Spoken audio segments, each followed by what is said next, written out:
सारे मामलात मशवरों से तय किए जाते हों तो फिर जमीन का ऊपर वाला हिस्सा तुम्हारे लिए कब्र से ज्यादा बेहतर है। उसके बाद ही मेरे आका सल्लल्लाहु अलैहि वसल्लम फरमाते हैं व इज़ा काना उमराउकुम शिरारकुम, और अगर तुम्हारे हाकिम तुम में से सबसे खराब लोग होंगे, यानी जो सबसे छटा हुआ था वो हाकिम बना हुआ है, जो सबसे बदमाश था, जो सबसे बड़ा गुंडा था वो हाकिम बना हुआ है, ऐसे हालात अगर आए हैं। नंबर 2, तुम वो अगनिया उकुम बुखला अकुम, और तुम्हारे मालदार जितने हैं वो कंजूस हो गए हों, बखील हो गए हों। 2 नंबर। तीसरे, वो उमूर उकुम इला निसाइकुम, और तुम्हारे मामलात औरतों के जरिए से तय किए जाते हों। फबतनुल अर्द खैरुम लकुम मिन ज़हरिहा, हुजूर फरमाते तब तो फिर जमीन ऊपर रहने से कब्र में जाना बेहतर है। फिर तुम्हारा ऊपर रहना बेहतर नहीं, कब्र अच्छी है।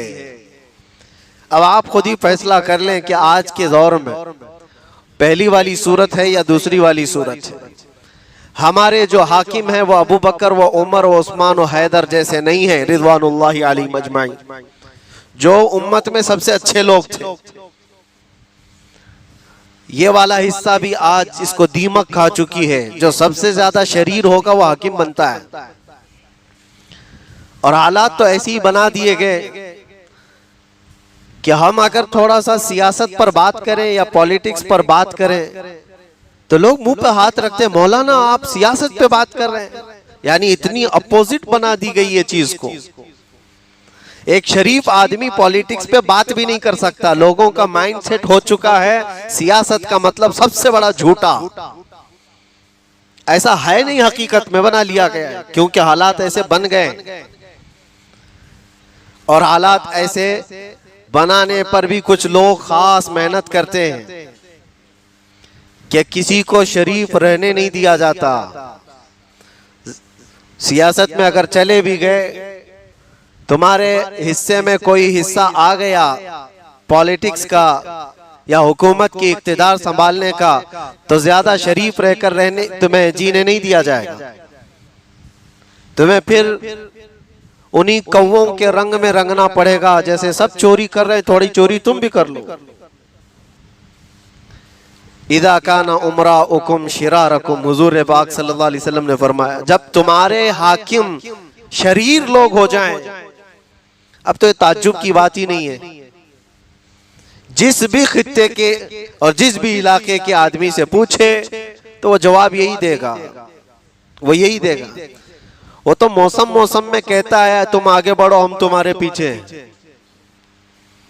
वो सिर्फ और सिर्फ मौसम में कहता है, बाकी उसका दिल भी गवाही देता है। सबसे छटा हुआ बदमाश तो यही है। हकीकत है या नहीं ये सारी चीज? और इसको इतना अपोजिट जो बनाया गया है, सियासत दर हकीकत कोई ऐसी गंदी चीज नहीं थी। सियासत का मतलब होता है एक वो निजाम, लोगों को चलाने का रास्ता तय करना।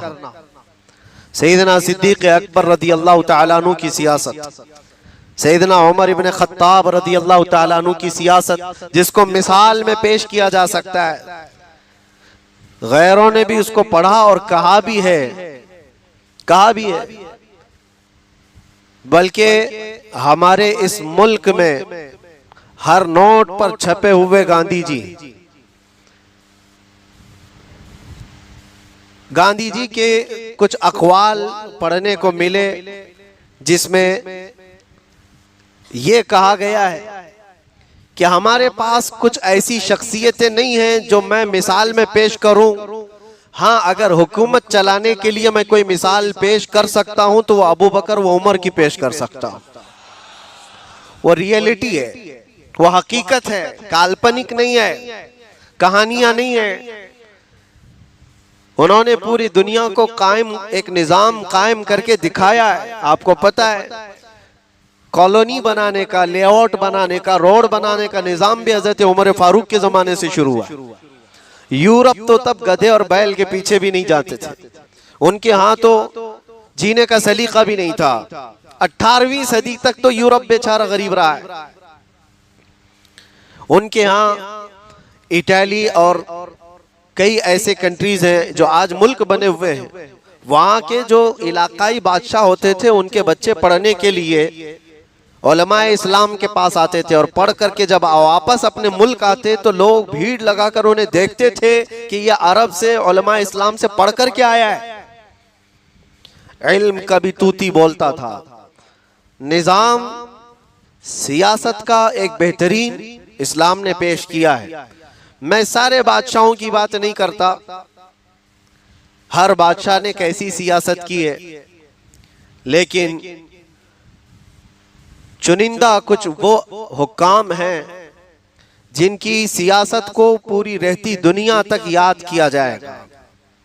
निजाम जो उन्होंने पेश किया है, और अल्लाह के नबी सल्लल्लाहु तआला अलैहि वसल्लम का फरमान ये आप मद्देनजर रखें कि जब तुम्हारे हाकिम शरीर लोगों में से हों तो फिर ये जमीन पर जीना इससे बेहतर है कब्र में चले जाना। और दूसरे नंबर पर हुजूर ने जो फरमाया व अगनिया उकुम बुखला अकुम, और जब तुम्हारे मालदार लोग बखील हो जाएं, कंजूस हो जाएं, तो फिर खैर नहीं रहेगा, जमीन पर कोई अच्छी चीजें बाकी नहीं रह जाएंगी। पूरे कुरान में आप देखना अल्लाह तबारक व तआला ने जमा करने का हुक्म नहीं दिया है।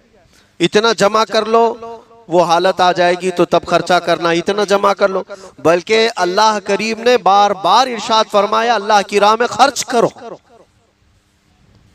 और खर्च करने का हुक्म भी ऐसे फरमाया मसलुल लदीना युनफिकूना अम्वालहुम फी सबीलिल्लाह, जो अल्लाह की राह में खर्च करते हैं उनकी मिसाल ऐसी है कमसली हब्बतिन अंबतत, जैसे अंबत सबअ सनाबिल, जैसे किसी ने जमीन में एक बीज बोया, एक दाना बोया और उससे 7 बालियां निकली। कोई एक फली का पौधा या दरख्त बोया है, वो जब उग करके आया तो उसमें 7 बालियां निकली। फी कुल्ली सुम्बुलतिन मिअतु हब्बा, अल्लाह फरमाता है हर बाली में 100 दाने हैं। मतलब कि क्या हुआ, कोई एक बीज बोता है तो उसको पौधा आने के बाद 700 बीज मिलते हैं कि नहीं मिलते? एक पौधे से उसे 700 बीज मिलते हैं। और अल्लाह फरमाता है तुम अगर अल्लाह की राह में खर्च करते हो तो उसकी मिसाल ऐसी है जैसे 1 रुपया खर्च किया है तो अल्लाह करीम उसका 700 गुना तुम्हें अता करेगा। और अल्लाह ने तो ये मिसाल में बयान फरमाया दुनिया के पौधे तो 700 बीज बढ़ा करके देते हैं, वो करीम खुदा है, वो अकरमुल अकरमीन है। वल्लाहु युदाइफु लिमन यशा, अल्लाह तबारक व तआला जिसे जितना चाहे बढ़ा करके अता फरमाए। एक बात मिलती है हजरत उस्मान गनी रदी अल्लाह तआला अन्हु, वो ईमान होना चाहिए। अगनिया हो, अगनिया किसको कहते हैं? गनी की जमा है। जो मालदार है तो सब मालदार गनी नहीं होते। अमीर एक लफ्ज है और गनी एक लफ्ज है। दुआ कभी ये मत करना कि अल्लाह मुझे अमीर बना दे, दुआ ये करना कि अल्लाह मुझे गनी बना दे। अमीर और गनी में फर्क क्या है? अमीर पैसा पैसा पैसा आता रहे और आता रहे और आता रहे। गनी वो है जिसको दे दिए जाने के बाद वो मजीद की ख्वाहिश नहीं करता, अल्लाह का शुक्र अदा करता, वो गनी है। गनी माल तो है उसके पास लेकिन हिर्स और लालच नहीं है उसके पास। और अमीर के पास वो वर्ल्ड का सबसे नंबर 1 रिचेस्ट आदमी बनने की फिराक में दौड़ में लगा ही रहता है। उन लोगों को कभी चैन की और सुकून की नींद नहीं है कि यहां पर स्टॉप कर देंगे। हमारे मुल्क में भी बड़े बड़े मालदार हैं, उद्योगपति, जिनके पास खजाना कितना उनको खुद पता नहीं, लेकिन उसके बावजूद उन्होंने कहीं फुल स्टॉप नहीं लगाया कि अब इतना ही हमारे लिए काफी, हमारे बच्चे खा लेंगे और जी लेंगे। नहीं, मेरे आका सल्लल्लाहु तआला अलैहि वसल्लम ने सच फरमाया, इंसान जब हिर्स में जाता है तो उसकी कैफियत ऐसी है कि 2 पहाड़ों के बीच में जो जगह होती है एक वादी, उसको अगर ये 2 पहाड़ों के बीच वाली वादी भरकर सोना दे दिया जाए और उससे कहा जाए इतना सोना तुझे दे दिया जाए काफी है, वो ले लेगा और कहेगा इस तरह की एक और वादी होती तो बस हो जाता। मेरा काम निकल जाता। हुजूर फरमाते अगर उसको उतनी बराबर दूसरी वादी दे दी जाए तो कहता है जरूरतें बहुत बढ़ गई हैं, इतनी एक और वादी हो जाती सोना भर की तो मेरा काम निकल जाता। यहां तक कि हुजूर पाक सल्लल्लाहु तआला अलैहि वसल्लम फरमाते हैं इस दुनिया की तलब, ये दुनिया की तलब उसकी खत्म नहीं होती, कब्र की मिट्टी उसको भर देती है। तो ये रुकने वाली चीज नहीं। मैं जो बात अर्ज कर रहा था वापस फिर पलट कर आता हूं, अमीर और गनी। और हजरत उस्मान रदी अल्लाह तआला अन्हु के साथ अमीर नहीं गनी का लफ्ज लगा जाता है। गनी माल तो बेहिसाब था, बेहिसाब था, लेकिन यकीन कैसा था। मदीने में हालात ऐसे हो जाते थे कि यहूदी जो है उनके पास कैपिटल बहुत हुआ करता था। जैसे बहुत सारे आज माल जिनके पास है वो इन्वेस्ट करने में हर मैदान में कूद पड़ते हैं। फालतू का पैसा रखा हुआ है, ब्लैक मनी रखा हुआ है, कहीं पर भी इन्वेस्ट करके मार्केट की कीमत बढ़ाने में उनका काम बहुत रहता है। जिसके पास कैपिटल रखा हुआ है, यहूदियों के पास पहले भी ऐसा था, आज भी वही। दुनिया भर को जो क्रेडिट के रास्ते पर ला कर रखने वाली कौम ये यहूदी, पूरी दुनिया को। उस वक्त मदीने तैयबा में ये क्या करते थे, जब तिजारत का कोई काफिला मुल्क शाम से या यमन से आता तो ये मदीने के बाहर जाते, काफिला मदीना पहुंचने से पहले ही, और उस काफिले का पूरा माल खरीद लेते थे। 10,000 का माल हो तो खरीद करके ले लिया और मदीने में ला करके अब उसको 50,000 में बेचे। 2 गुना, 3 गुना, 5 गुना उनके पास है माल। ये उनकी आदत थी। एक बार ऐसा हुआ, मदीने में माल की किल्लत बहुत थी और तिजारत के काफिले आ रहे थे। यहूदी पहुंचे भी नहीं थे कि हजरत उस्मान गनी बहुत दूर पहुंचकर पूरे काफिलों का माल खरीद लिया, सब खरीद लिया। जितना माल तिजारत था सब खरीद लिया और ला करके एक मैदान में उन्होंने जमा कर दिया। और सुबह उठकर जब यहूदी पहुंचे तो देखा काफिले खाली हो चुके। सबों ने कहा बिक गया रात को ही माल। मदीने से कोई एक ऐसा शख्स आया था, उसने सब कीमत में खरीद लिया। तो उन्होंने मालूम किया कौन खरीद सकता है।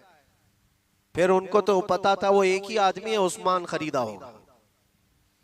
सुबह होने के बाद जो बड़े बड़े पैसे वाले थे यहूदी हजरत उस्मान के पास आए, कहा सुना है कि तुमने माले तिजारत पूरा खरीद लिया, तुम कहाँ ये रिटेल में बेचने के झंझट में पड़ोगे, हमें बेच दो पूरा माल, जितने में लिया उसका डबल ले लो। 10,000 का तुमने खरीदा होगा तो 20,000 हमसे ले लो, माल दे दो। हजरत उस्मान गनी ने कहा कि नहीं, हालात तो अभी मदीने के बहुत सख्त हैं, कहत है भूख से लोग तकलीफ में हैं, और ऐसे वक्त में सिर्फ तुम डबल में पूछ रहे हो। मैं तो ज्यादा की उम्मीद लेकर के आया हूं, मेरी ज्यादा की उम्मीद है। तो यहूदियों ने बढ़ा करके कहा ठीक है 2 गुना ज्यादा ले लो, 10,000 का माल है तो 30,000 में दे दो, 2 गुना ज्यादा। हजरत उस्मान गनी ने कहा नहीं, इतने पे भी मेरा नहीं चलेगा, मैं ज्यादा की ख्वाहिश लेकर बैठा हूं। अब वो निकल आए और इधर उधर बातें करने लगे कि माल की तो आज सख्त जरूरत है, किसी के पास नहीं। हजरत उस्मान गनी को मनाते मनाते वो लोग आए और कहा 2 गुना नहीं, 3 गुना नहीं, सीधे उन्होंने 5 गुना की बात की। कहा इतना हम दे देंगे, यानी तकरीबन आप सोच लो कि 10 का माल हो तो 50 में ले रहे हो। हजरत उस्मान गनी ने कहा नहीं, मुझे सोचने दो, ये भी मेरे लिए कम है।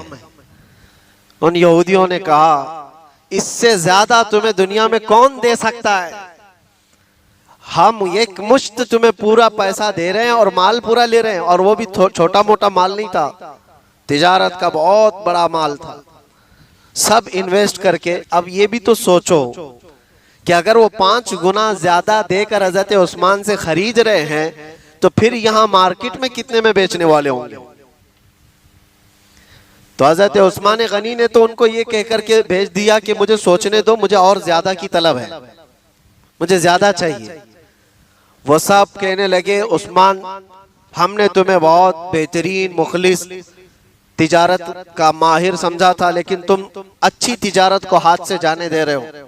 हमसे बेहतर कोई तिजारत तुम्हारे साथ नहीं कर सकता। सोच लो, ये मौका जाएगा, हो सकता है माल नुकसान भी हो जाए। हजरत उस्मान ने कहा सब रिस्क ले लिया है, कोई मसला नहीं, सब रिस्क उठा चुका हूं, सब जिम्मेदारी है, मैं इस माल को ज्यादा में बेचना चाहता हूं। रात को फिर आए, कहा कि क्यों तुम पकड़े बैठे हो, कुछ तो बताओ, क्या चाहते हो, कितने तक चाहते हो? कहा बढ़ाओ, और कितना बढ़ा सकते हो, और बढ़ाओ। किसी ने कहा क्या 10 गुना ज्यादा लेना चाहते हो? हजरत उस्मान ने कहा नहीं, उससे भी ज्यादा। वो चले गए। दूसरे दिन फजर के बाद हजरत उस्मान गनी रदी अल्लाह ताला अन्हु मस्जिद नबवी शरीफ में तशरीफ लाए, और उसके बाद बाहर आकर जितने मोमिनीन थे मदीने वाले, सबसे कहा फला मैदान में माल जमा है, जिसको जैसी हाजत है वो सब मुफ्त में लेकर चला जाए। उस्मान गनी ने अपने दरवाजे कुशादा रखे, सुबह से लेकर शाम तक मदीने के गुरबा, मसाकीन, जरूरतमंद सबों ने उस मैदान से अपनी अपनी जरूरत का माल लिया, सब लेकर चले गए। और शाम तक उनके पास कुछ भी नहीं था, हजरत उस्मान गनी के पास कुछ भी नहीं था। शाम को जब ये खबर आम हो गई तो यहूदी दौड़े दौड़े आए, हजरत उस्मान से पूछा कि तुमने ये कौन सी तिजारत की? कल हम 10 गुना ज्यादा देने की बात कर रहे थे और तुम उसमें भी आनाकानी कर रहे थे, और सुना है तुमने ऐसी लोगों पर लुटा दिया है, ये कौन सी तिजारत है, क्या करना चाहते हो? हजरत उस्मान गनी ने कहा पागलों, तुम क्या समझते हो, मैंने जो तिजारत की तुम में से किसी की औकात ही नहीं है वो तिजारत करने की। कहा क्या किया है? कहा मैंने अपने रब के हाथ में 700 गुना ज्यादा पर बेच दिया है, 700 गुना ज्यादा पर बेच दिया है तुम्हारी औकात मेरे माल को खरीदने की? मैंने रब के हाथ में बेच दिया है, क्योंकि मेरे रब का वादा कुरान पाक में है, जिसने एक दाना बोया उससे 700 बीज आए, और अल्लाह चाहे तो इससे भी ज्यादा अता फरमाए। और उस उस्मान गनी रदी अल्लाह ताला अन्हु की इस सखावत का नतीजा है। अजीजा ने गिरामी, सच कहो, मदीने में जाने के बाद आज आपको अगर एहसास हो मदीनतुर रसूल, रसूल पाक का वो शहर मदीना, आज भी हजरत उस्मान गनी का अकाउंट जारी है, उनके नाम का होटल भी मौजूद है, वक्फ उस्मान बिन अफ़्फ़ान। यहां तक कि उनके माल को आज भी महफूज रखा गया और चल भी रहा है, चल भी रहा है। वहां के बहुत सारे उमूर उनके माल से आज 1400 साल तक भी वो माल खत्म नहीं हुआ। तो मेरे अजीजों, इसी को अल्लाह के नबी ने फरमाया था, वइज़ा काना अगनियाउकुम सुमहाअकुम, जब तुम्हारे मालदार सखी हो तो तुम्हारे लिए जमीन का ऊपर वाला हिस्सा बेहतर है। अब वो गनी कहां से आए, वो मालदार कहां है? यहां तो लोगों के हालात ये हैं, अपना सबसे ज्यादा रद्दी माल जो होगा वो अल्लाह की राह में देने के लिए निकालते। फटी नोट हो तो मस्जिद में डाल दो, कहीं ना चलती हो। रब तबारक व तआला के लिए तुमने क्या चीज मुंतखब किया है? चीजें जब घर में खराब होने लग जाएं तो उठा करके उसको खैरात करना चाहते हैं। खराब हो गई, फकीर को दे दो, यानी फकीर खराब चीजें खाएगा, तुम्हारे घर की सड़ी हुई चीजें खाएगा। क्यों ये नहीं सोचा जाता पकने वाली चीज में से सबसे पहला लुकमा मैं अल्लाह के नाम पर किसी गरीब को खिला दूं? अक्सर ये देखा गया, शादियों में खाना बच गया, वलीमे में खाना बच गया है, अपनी पार्टियों में, कहा फिर मदरसे को दे दो किसी। मेहमाना ने रसूल जहां पढ़ते हैं, काल अल्लाह काल रसूल कहते, उनको खिला दो बचा हुआ माल। घर में कोई चीज सड़ने आ रही है तो कोई फकीर अल्लाह के नाम पर मांगने आया, उसको दे दो। एक बात याद रखो, तुम जो खैरात कर रहे हो इसके बारे में रब ताला क्या फरमाता है? अल्लाह के नबी सल्लल्लाहु ताला अलैहि वसल्लम फरमाते हैं, जब बनी आदम कोई खैरात करता है तो सामने वो जिसको देता है हाथ उस फकीर का बज़ाहिर होता है, लेकिन वो लेता अल्लाह है। और तुम्हारी खैरात को रब तबारक व तआला ऐसे पालता है, ऐसे परवरिश करता है, जैसे कोई बछड़े की परवरिश करके उसको बड़ा करता है। तुम्हारा दिया हुआ सदका और तुम्हारी दी हुई खैरात उसको रब तबारक व तआला कबूल करके उसकी परवरिश फरमाता है। यहाँ तक कि क़यामत के दिन बंदा जाकर देखता है तुमने एक सिक्का खैरात किया था, रब तबारक व तआला पहाड़ के बराबर नेकियों से दिखाता है और कहता है ये तेरी है, ये सब तेरी है। बंदा कहता है इतना तो मैंने किया नहीं था। रब तआला फरमाता याद है एक दिन तूने अपने हाथ से भी छुपा करके खैरात किया था, वो तेरी खैरात मैंने ली और उसकी परवरिश करके इतना बड़ा किया। तुम रब को क्या दे रहे हो, तुम रब को क्या दे रहे हो, इस चीज का एहसास करो। और रसूल करीम सल्लल्लाहु तआला अलैहि वसल्लम के दरबार में अल्लाहु अकबर, एक बार नबी पाक सल्लल्लाहु अलैहि वसल्लम की बारगाह में 90,000 दिरहम आए हदिया में। 90,000 दिरहम, फाके का जमाना चलता है मदीने में, खजूरें खाकर पूरा दिन गुजारने वाले सहाबा हैं वहां मौजूद। खुद माँ आयशा सिद्दीक़ा रज़ियल्लाहु ताला अन्हा फरमाती नबी पाक सल्लल्लाहु ताला अलैहि वसल्लम के घर में कभी कभार 2 दिन या 3 दिन तक भी चूल्हा नहीं जलता था।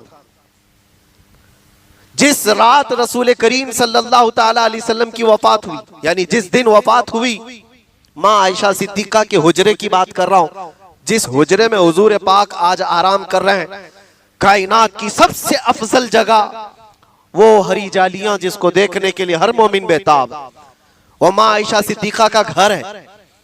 हजरत आयशा सिद्दीक़ा रज़ियल्लाहु ताला अन्हा के घर में हुजूर आराम फरमा रहे हैं। जिस दिन मेरे आका का इंतकाल हुआ उस रात हजरत आयशा फरमाती हैं चिराग में तेल डालने के लिए हमारे पास कुछ नहीं था, रोशनी के लिए चिराग में तेल डालने की भी कोई चीज मौजूद नहीं थी, लेकिन वो फाके में गुजारने वाला उम्मत का गमखार रसूल, कुल जहां मिल्क और जौ की रोटी ग़िज़ा, उस शिकम की कनाअत पे लाखों सलाम। 90,000 दिरहम उस रसूल पाक की बारगाह में आए। जैसी आए, एक बंदा आया और कहा हुजूर मेरी फलां जरूरत है। हुजूर ने उसको दिरहम अता कर दी। उनके बाद फिर दूसरा आया, उसको दे दिया, तीसरा आया, उसको दे दिया, यहां तक कि हुजूर पाक सल्लल्लाहु अलैहि वसल्लम खड़े रहे। थोड़ी ही देर में 90,000 दिरहम पूरे खत्म हो गए, कुछ नहीं बचा था। तो क्या पूरा माल खत्म हो गया तो हुजूर पाक सल्लल्लाहु अलैहि वसल्लम का खजाना खत्म हो गया?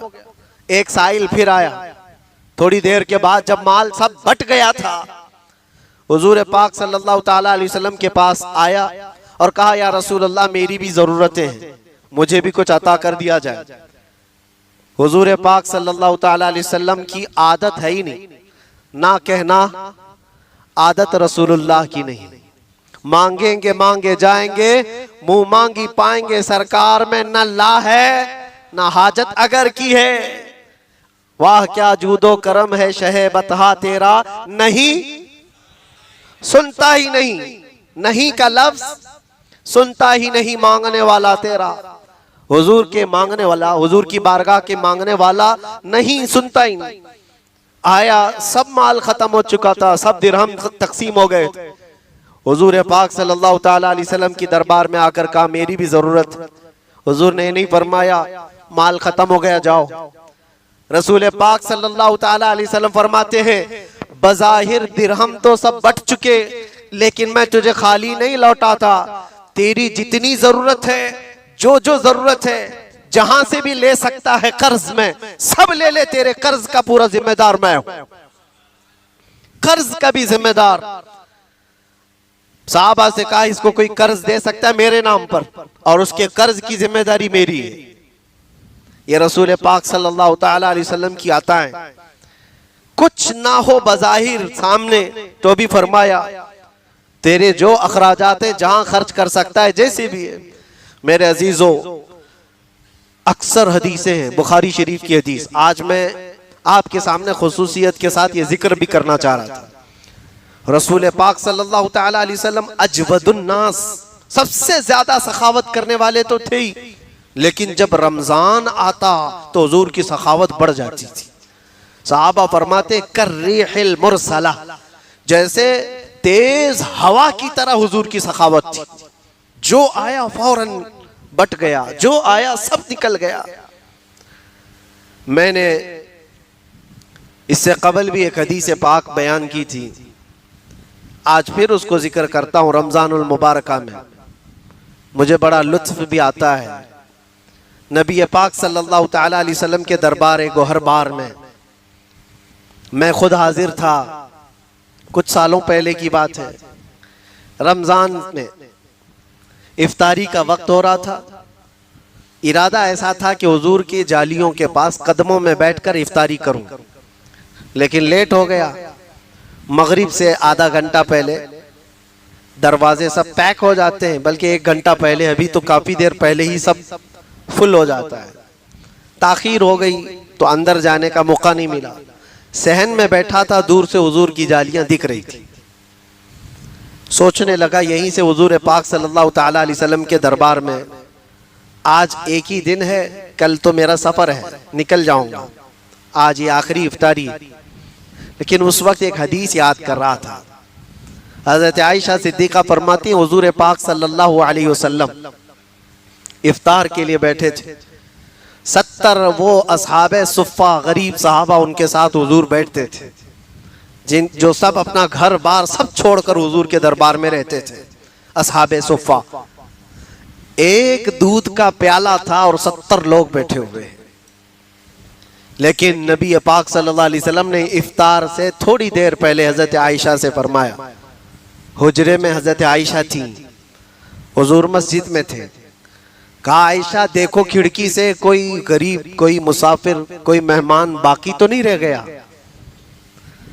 कहती है मैंने खिड़की में झांक कर देखा तो जन्नतुल बकी के पास दरख्त के सामने कोई आदमी अपना घोड़ा बांध रहा था। शक्ल से तो लगता था लंबा सफर तय करके आया हुआ है। चेहरे पर धूल है और कपड़े उलझे हुए हैं। हज़रत आयशा ने कहा, हाँ या रसूल अल्लाह सल्लल्लाहु अलैहि वसल्लम, कोई मेहमान या कोई मुसाफिर लगता है।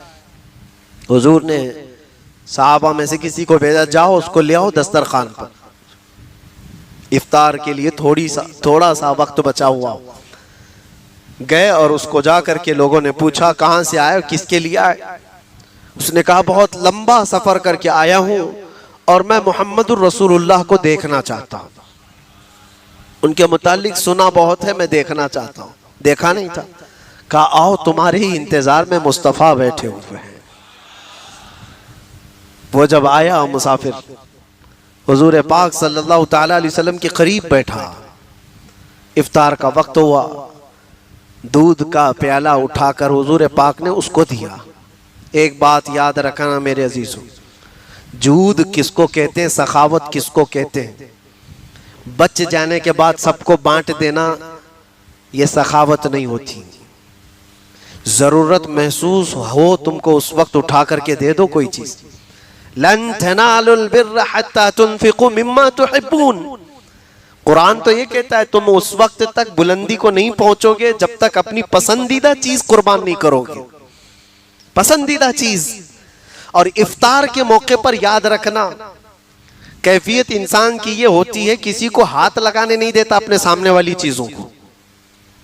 खजूर पड़ी हो, तरबूज पड़ा हो, फ्रूट हो, सब जमा करके मेरे पास रखे। कोई नया आया इधर खसकाने लगा तो गुस्सा हो जाए, भाई तुम अपना देखो, इधर से क्यों निकाल रहे हो? थोड़ी देर के लिए होता है, क्योंकि भूख शिद्दत की है, खाता तो पूरा नहीं है। और जब पेट भर जाता है तो इधर उधर खसका देगा, भाई जिसको चाहिए खा लो। बाद में सबको तकसीम करते हैं, ऐसा लगता है बहुत सखावत है साहब की। जब तुम्हारी भूख शिद्दत की हो, प्यास शिद्दत की हो, और उस वक्त तुम उठा करके दे दो तो फिर पता चले। 70 गुरबा वहां बैठे हुए सहाबा और खुद नबी पाक, और वो गर्मियों के रोजे होंगे। उस वक्त एक मुसाफिर आया हो, एक दूध का प्याला है, हुजूर सल्लल्लाहु अलैहि वसल्लम ने बढ़ाकर सबसे पहले उसको अता फरमाया, और उसने देखा नहीं, उठाया और पूरा पी गया। हुजूर से मिला है तो पूरा ही पी गया। लेकिन उस पर कोई गुस्सा, कोई जलाल कि सबकी इफ्तारी रह गई, इतने लोग भूखे प्यासे हैं, कुछ नहीं। मुस्कुरा करके फरमाया, अल्लाह तुझे शिकम सैर फरमाए, आता है फकीरों पे उन्हें प्यार कुछ ऐसा, खुद भीख दें और खुद कहें मंगते का भला हो। गुस्सा किस बात का, डांटना किस बात का, शिकम सैर करे, अल्लाह तुझे हमेशा शिकम सैर रखे। एक खजूर पर सबों ने इफ्तार कर लिया।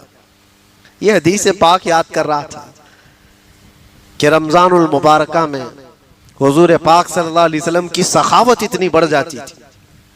3 मिनट बाकी रह गए थे, मेरे साथ इत्तेफाक ऐसा हुआ कि जिस दरवाजे के बाहर बैठा था, अंदर जाना तो मुश्किल था, वक्त बहुत हो चुका था।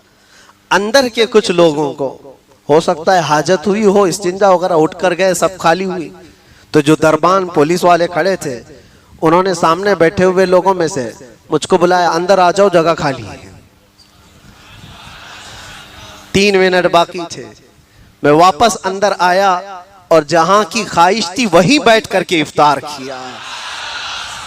आता है फकीरों पे उन्हें प्यार कुछ ऐसा, खुद भीख दें और खुद कहें मेरे करीम से अगर कतरा किसी ने मांगा, दरिया बहा दिए हैं, दुर्बे बहा दिए। ना कहना मेरे आका की आदत नहीं है, लब वाह हैं, आंखें हैं बंद, फैली हैं झोलियां, कितने मजे की भीख तेरे पाक दर की है। मेरे अजीजों, हुजूर अकरम सल्लल्लाहु तआला अलैहि वसल्लम की सखावत उज़्मा का यह हाल है। लेकिन उम्मत को आपने ये तलकीन फरमाई, जब रमजान आ जाए तो अपने हाथों को कुशादा कर दो, अपनी झोलियों को कुशादा कर दो, लोगों को ढूंढ ढूंढ करके खैरात करो, उनके घरों पर वो देखो कि वो सारी आसाइशें हैं या नहीं जो तुम्हारे घर में मौजूद हैं। आज तुम्हें एहसास का ये जज्बा बेदार करने के लिए रमजान तुम्हारे पास आया है। दिन भर की भूख और प्यास के बाद तुम्हें ये एहसास हो कि जो लोग साल भर भूखे और प्यासे रहते हो वो किस तरह बर्दाश्त करते हैं, कैसे होते हैं उनके हालात। मेरे अजीजों, खास तौर पर एक बात याद रखो, रमजानुल मुबारका में नियामतें रब तबारक व तआला जो खिला रहा है, इतनी नियामतें आ जाती हैं कि कुछ लोगों को चर्बी भी चढ़ जाती है। उनको ऐसा लगता है ये मेरे माल से आ रही है, मेरे मेहनत से है ये सारी चीजें। बड़े बड़े मालदारों को मिनट नहीं लगते ये सारी नियामतें खत्म कर दिए जाने के लिए, वक्त नहीं लगता। यही रमजान था, 1 साल बीता है, मैंने पत्थरों पर सो करके देखा है, ये रमजान ही था। कैदी जेल के अंदर एक समोसा आ जाए तो उनके लिए ऐसा लगता था ये तो बहुत बड़ी नियामत है। एक समोसा जिसको हम छूते नहीं, फेंक देते हैं। वहां पर ठंडा शरबत मिल जाए तो लोगों के आंसू निकल जाते हैं। साल भर में मैंने खुद पूछा तो पता चला कि पहली बार रमजान की वजह से बर्फ ला कर दिया गया था तो ठंडा शरबत मिला। कोई चीज नहीं, पीने के लिए जो पानी मैसर था मैं खुद भी पिया हूं, जिसमें 1 घंटा तक बोतल को पानी जमा करके रखे कि आधा नीचे पूरा लाल, ऊपर का फिर सफेद हो जाए तो पिए। मैं ये इसलिए नहीं अर्ज कर रहा कि हम किस हालत से गुजरे, इसलिए अर्ज कर रहा हूं कि नियामतों की नाशुक्री ना करो जो तुम्हारे पास आज मौजूद है। अल्लाह तबारक व तआला जो तुम्हें खिला रहा है और पिला रहा है, इसकी नाशुक्री ना करो। और एक बात याद रखो, जितना दोगे उतना बढ़ता चला जाएगा। यकीन रखो अल्लाह की जात पर। मौला अली करमल्लाहु वजहुल करीम फरमाते हैं कि अल्लाह तबारक व तआला ने इजाफा जो है, माल में इजाफा, वो सखावत में रखा है। और बंदा जो है बैंक में रखने को समझता है, जमा करने को। और क्या सोचते हैं पता है, अरे बुरे वक्त के लिए कुछ तो जमा के रखना चाहिए, बुरे वक्त के लिए कुछ तो माल जमा करके रखना चाहिए। तूने दिमाग से खुद ही तय कर लिया बुरा वक्त आएगा तो वह आ जाता है। क्यों सोचते हो बुरे वक्त के लिए? वो पालनहारे हकीकी रब्बे जुल जलाल जो आज तुम्हें खिला रहा है वो कल भी खिलाने पर कादिर है। और जब उसका हुक्म है दो, उसका हुक्म है दो, तो गरीबी किस बात की, किस तरह की का फाका अल्लाह करीम के हुक्म पर कर रहे हो, हमारी बातों पर नहीं। बनी इसराइल की एक बात याद आती है।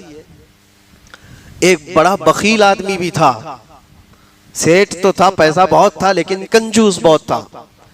लेकिन उसके घर में बिल्कुल अपोजिट उसकी बेटी थी, जवान बेटी, वो सखावत बहुत करती थी। बाप को सख्त नफरत थी इस चीज। कंजूस आदमी हमेशा सखी लोगों से चिढ़ता है, उसको लगता है ये सब फजूल खर्ची करते हैं, क्यों देते हैं इनको। उसको बार बार यही लगता है, इनको नहीं देना चाहिए, गरीबों को, मिस्किनों को। ये सब अय्याशी करते हैं, ये फलां करते हैं, वो करते हैं, हजार तरह के उसके पास वजूहात होते हैं नहीं खर्चा करने के। और सखी के पास कोई वजह नहीं होती, वो देता है और उसके बाद ये सोचता है उसकी जिंदगी है, अल्लाह ने तो सिर्फ ये कहा है दे दो, ये नहीं फरमाया मौत तक उसके पीछे लगे रहो, कहां खर्चा करता है देखते रहो। अल्लाह ने ये हुक्म नहीं दिया है, दे दो। और वो कहां खर्च कर रहा है उसका जिम्मेदार वो है।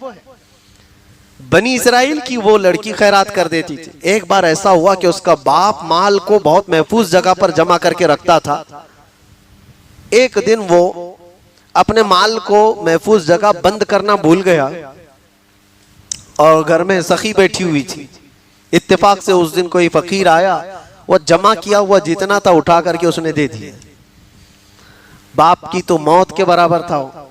वो एक कोई कोड़ी देना नहीं चाहता था, फूटी कोड़ी, और ये उसकी बेटी पूरा उठा करके दे दी।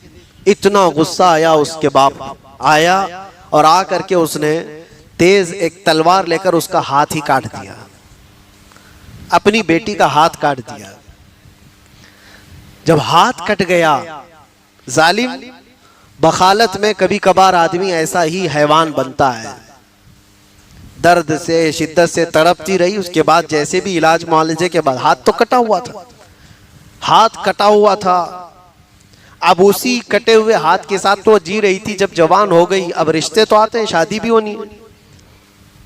वो ऐब है लड़की के अंदर, एक कटा हुआ हाथ, उसको कौन शादी करे। इतनी हसीन और जमील खूबसूरत सब कुछ है उसके पास, लेकिन हाथ नहीं। इत्तेफाक ऐसा था कि एक बहुत बड़ा शहजादा था, उसको ये पसंद आ गई, बड़ा मालदार भी था, और उसने कहा कि मैं इस खातून से शादी करूंगा। वो बहुत बड़े घर का शहजादा था, रईस ज़ादा था। निकाह का पैगाम भेजा, और ये जो कंजूस बकील था, इसने सख्ती से मना करके रखा था, टूटा हुआ हाथ दिखाना मत वरना शादी भी नहीं होगी, जिसको भी है इसी टोपी डाल देंगे, मना कर रखा था। और इसी मना में उस शहजादे ने पसंद भी किया, शादी भी करीब हो गई, सब हो गए। अब इस लड़की को एक गम सताता था, आज या कल तो पता चलना है, जब घर पर जाऊंगी बिया हो करके, शादी के बाद जब रुखसत होकर जाऊंगी तो कभी ना कभी तो ये हाथ का पता चल ही जाएगा, फिर क्या होगा मेरे साथ। उस वक्त बड़े जुल्म भी होते थे, धोखे के मुतालिक बड़ी सजाएं थी। वो खातून लड़की बड़ी डरी हुई भी थी। बहरहाल शादी हो गई, डोली सज सवर करके दूल्हे के घर चली गई। जब वो दुल्हन अपने दूल्हे के घर आई तो अब बात ये थी कि रात को जब दस्तरखान बिछा दिया गया खाने के लिए, पहला दस्तरखान, दूल्हा भी बैठा है, उसके घर वाले भी बैठे हैं और दुल्हन बैठी हुई है। अब ये शर्मा रही है, सीधा हाथ कटा हुआ है, खाए तो कैसे खाए। तो उसने, दूल्हे ने कहा चलो खाना शुरू करो। ये नहीं खा रही थी, अपने दुपट्टे के अंदर वो अपना हाथ छुपाए बैठी रही, छुपाए बैठी रही बहुत देर तक। कैसे, अब क्या होगा, तब क्या होगा, अब क्या होगा, तब क्या होगा, कुछ तो होने वाला है, कटा हुआ हाथ अब पता चलेगा। 2 बार कहा उसने चलो शुरू करो खाओ। तीसरी बार उसने कहा किस चीज का इंतजार है, खाओ, दूसरे सब खा रहे हैं। उसके आंसू निकल आए कि उसके अंदर एक ऐब है, कटा हुआ हाथ है। अब किसी न किसी तरह से अब ये अपने नए दूल्हे को बता ही दूं कि मेरा हाथ कटा हुआ है। वो जवान दुशीजा रोने को थी, गैब से निदा आती है, ऐ खातून अपना हाथ निकाल। उस हाथ को रब ताला कभी शर्मिंदा होने नहीं देता जो रब के रास्ते में उठा हुआ हो। उसने दुपट्टे से हाथ निकाला तो उसका हाथ सही सलामत मौजूद था, हाथ सलामत मौजूद था। और रब तबारक व तआला शर्मिंदा होने नहीं देता उस हाथ को जो बारगाह रब्बुल इज्जत में खर्चा किया हुआ।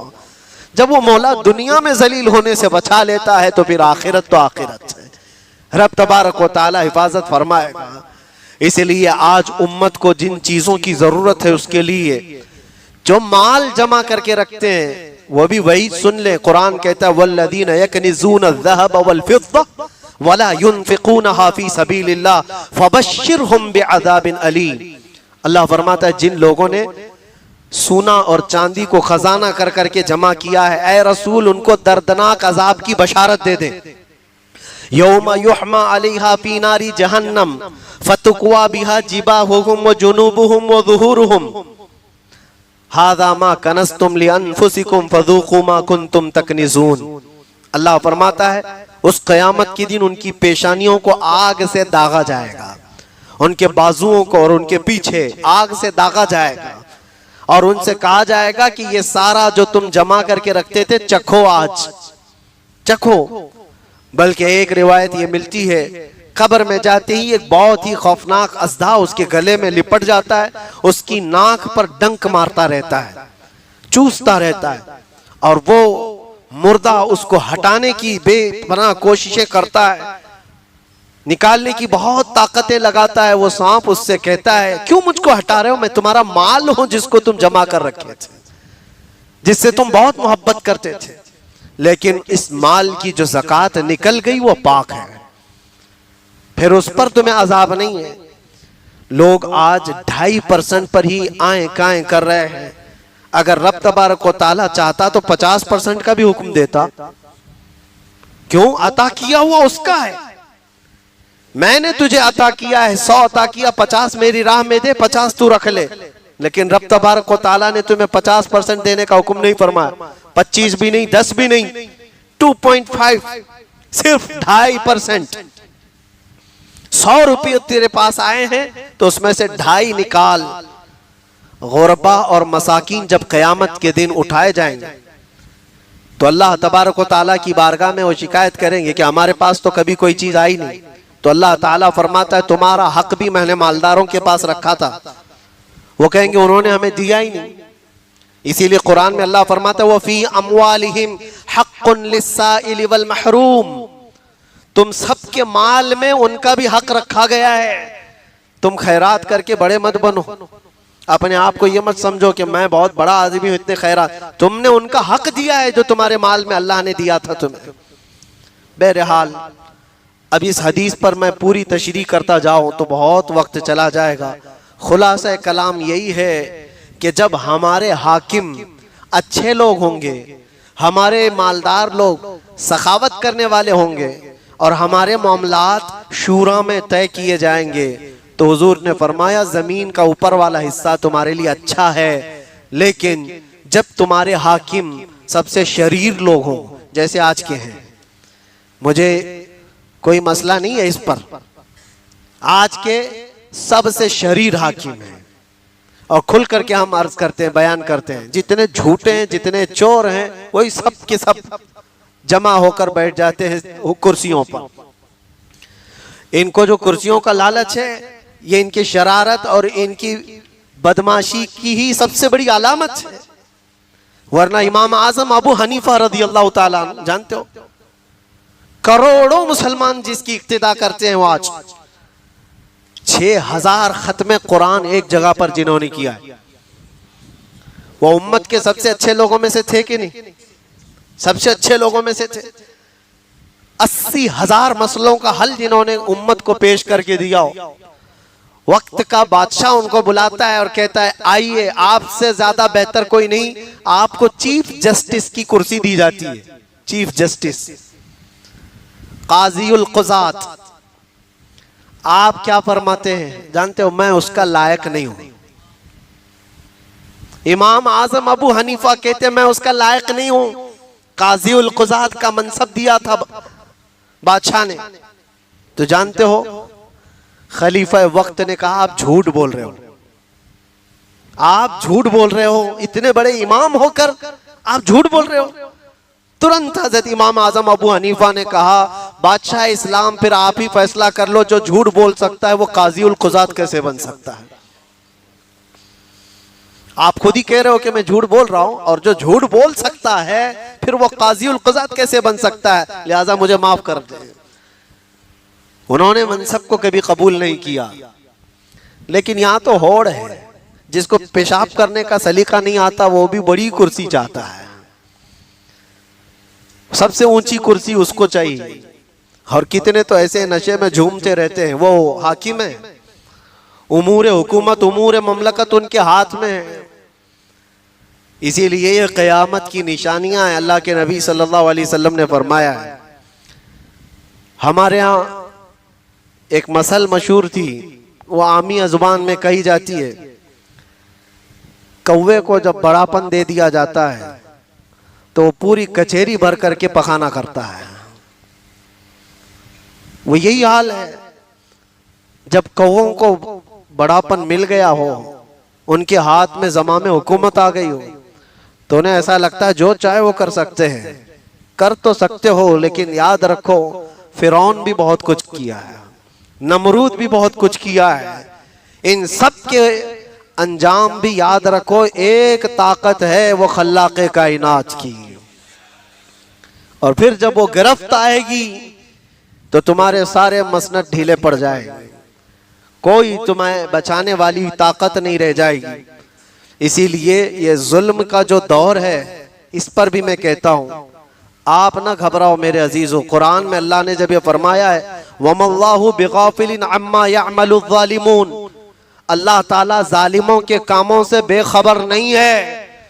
हर जालिम के काम को अल्लाह देख रहा है। यह और बात है कि वो ढील देता है, फौरन उसकी पकड़ नहीं करता, उसके जुल्म में उसको ढील दी जाती है। लेकिन जब अल्लाह तबारक व तआला उसकी पकड़ करता है, अखज़नाहुम बग़ता, अल्लाह फरमाता अचानक हम पकड़ करते हैं, अचानक पकड़ करते हैं। कौम शुएब जो नाप तोल में कमी करती थी, घमंड इतना था उनको, पहाड़ों को तराश करके घर बनाते थे, पूरे एक एक पहाड़ एक आदमी का घर। आज के लोग कहां पहुंच पाएंगे उनको? तुम्हारे 25 माले के, तुम्हारे 40 माले की बिल्डिंगें भी उनको नहीं पहुंच पाएंगे। वो पूरा पहाड़ तराश करके अकेला घर बना लेता। और वैसे हमारे पास टाइम कहाँ है इतना, उनके पास तो 800 साल 900 साल होते थे, बनाते रहते होंगे 200 साल तक। तो हमारे पास उतना टाइम उम्मत मोहम्मदिया को 60-70 साल का दिया गया है। 20 साल तक तो खेलता ही रहता है, 25 साल में शादी करता है और फिर बीवी को घुमाने में 10-15 साल चले जाते हैं। बचता क्या है उसके पास? कहां घर बनाएगा, कहां बिल्डिंग बनाएगा? खैर, कौम शुएब को जो इतना घमंड था, इतना गुरूर था, हज़रत शुएब अलैहिस्सलाम ने जब उनको डराया अल्लाह का अज़ाब आएगा, तो अल्लाह का अज़ाब आएगा। कहते कैसा आएगा? नूह अलैहिस्सलाम की कौम पर जैसा आया था वैसे? तूफान आ गया था, पानी आ गया था, आ भी जाए तो कुछ फर्क नहीं पड़ता, हम अंदर हैं, पहाड़ों के अंदर हैं। कौम लूत पर आया था पत्थरों का अज़ाब, नोकीले पत्थर बरसाए गए थे उनके ऊपर, वो आएगा तब भी हम महफूज हैं। पहाड़ पर पत्थर पड़ेंगे तो कुछ होने वाला नहीं है। पूरा पूरा पहाड़, पत्थरों का पहाड़ जिसके अंदर हम रहते हैं। इतना घमंड था, इतना गुरूर था उस कौम को कि कुछ फर्क नहीं पड़ता कौम नूह का अज़ाब आए कि कौम लूत का अज़ाब आए। तब फिर हज़रत जिब्राईल अलैहिस्सलाम को अल्लाह ताला ने भेजा इनका घमंड तोड़ने के लिए। बहुत बड़ी चीजें, हवाएं, तूफान, ये सारी नहीं।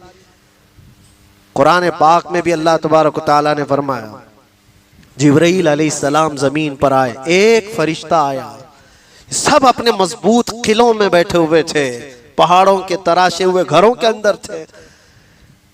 फरिश्ते ने सिर्फ एक आवाज निकाली, फरिश्ते की आवाज थी, सैहतन वाहिदा, एक ही चीख थी। अल्लाहु अकबर। उस चीख की और उस आवाज की गरज ऐसी थी, जो पहाड़ों के अंदर थे उनके कानों में यह आवाज इतनी तेज आई कि उनका भेजा कानों से बाहर आ गया था। सब के सब नीचे पड़े हुए थे, किसी को हाथ उठाने की तक ताकत नहीं थी। एक आवाज पर पूरी कौम हिलाक हो गई, पूरी कौम खत्म हो गई।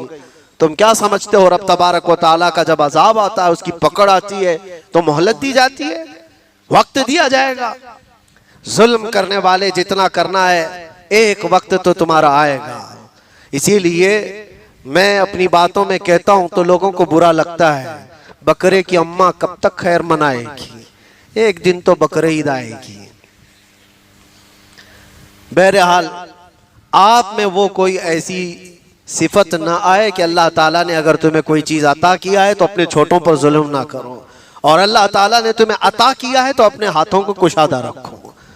तुम्हारे देने से कभी घटेगा नहीं, देने से कभी घटेगा नहीं, बढ़ता चला जाएगा। और हदीस पाक का आखिरी हिस्सा जो था उसको भी बता दूं, वो उमूरुकुम इला निसाइकुम, और हुजूर ने फरमाया और जब मामलात औरतों के जरिए से हल होने लग जाएं तो फिर तुम्हारा कब्र में जाना ज्यादा बेहतर है। औरतें हाकिम बन जाएं तुम्हारे, औरतें तुम्हें मशवरा देने लगे और उन्हीं के जरिए से सारे मामलात तय किए जा रहे हों। अब तो हालात है बहुत सारी जगहों पर, कितने तो महिला मंडल बने हुए हैं, और कई जगह पर औरतें इस बात का तकाजा करती हैं कि हमें इंसाफ करने के लिए पावर दो। मैं औरतों के हुकूक के खिलाफ नहीं बोलना चाहता, उनके हुकूक हैं। इस्लाम से ज्यादा किसने उनको हुकूक दिए, इस्लाम से ज्यादा उनको किसने इज्जत दिया है। माँ हो तो कदमों में जन्नत अल्लाह के नबी ने बताया, बेटी हो तो उसकी परवरिश पर हुजूर ने जन्नत का वादा फरमाया है, बहन हो तो तुम्हारे हक में उसकी मकबूल दुआओं का हुक्म फरमाया, बीवी हो तो एक सदका, एक लुकमा उसे खिलाने पर सदके का सवाब। औरत को हर मकाम पर इज्जत दी गई है। बेवा हो तो भी यह नहीं है कि उसे सती के साथ, वो जो सती की रस्म होती थी, आग में जला दिया जाए। इस्लाम ने औरतों के हुकूक अता किए हैं, लेकिन उन हुकूक का मतलब ये नहीं है कि अल्लाह तबारक व तआला ने कुरान में फरमाया अर्रिजालु क़व्वामूना अलन निसा, मर्दों को अल्लाह ताला ने हाकिम बनाया है, मर्दों को शूरा दिया गया है कि तुम्हारे मामलात मर्दों के जरिए से तय किए जाएंगे। इसीलिए 1,24,000 कमो बेश नबी दुनिया में आए, इन सारे नबियों में कोई औरत नबी नहीं आई, औरत नबी नहीं हो सकती। इसीलिए खुलफाए इस्लाम में भी कभी कोई औरत खलीफा नहीं बनी। अभी इक्का दुक्का कहीं से खबरें आती हैं कि कोई औरत भी पीर बनी बैठी हुई है। हाँ, वो मुरीद कर रही है। उसके मुरीद करने पर, उसके खलीफा बनने पर उतना ताज्जुब मुझे नहीं होता, वो मुरीदों पर ताज्जुब होता है कि जाते कैसे हो, क्या सोच करके हाथ देते हो। मेरे अजीजों, ये क़यामत की निशानियां हैं। हुजूर ने फरमाया जब तुम्हारे मामलात औरतों के जरिए से तय किए जाने लग जाएं तो फिर कब्र तुम्हारे लिए ज्यादा बेहतर है जमीन के ऊपर वाले हिस्से से। अल्लाह करीम हम सबको इस शर के बाद खैर का जमाना अता फरमाए।